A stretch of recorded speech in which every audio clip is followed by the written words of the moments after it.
আসসালামু আলাইকুম রহমতুল্লাহ। আজকে আসছি ক্রসবার 3 সিরাজগঞ্জের ঐতিহ্যবাহী সেই চায়নাবাদের ঠিক পাশে দেখতে পাচ্ছেন, এই পাশ জুড়ে পুরোটা সরিষা ক্ষেত।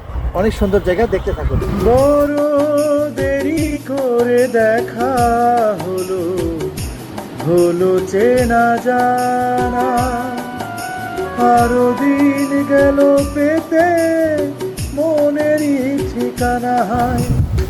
জন্ম থেকে হয়নি কেন তোমার আমার। অনেকদিন পরে এখানে এসে এত ভালো লাগছে। আমি মানে সচরাচর আজকে প্রায় 3-4 মাস এদিকে আসি না।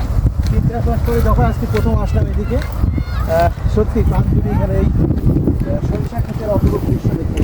এখানে অনেক কপতি অর্থাৎ রমণী, অর্থাৎ ছেলেরা যারা প্রেম করে এবং বিবাহ বন্ধনে আবদ্ধ নতুন দম্পতিরাও এখানে এসেছে অনেকেই। তো অনেক সুন্দর লাগছে। তো ভালো লাগার জায়গাটাই আপনাদের সাথে শেয়ার করলাম। ভালো থাকুন, সুস্থ থাকুন। আসসালামু আলাইকুম। পরিচয় ভালোবাসা যত বড়, জীবন তত বড়।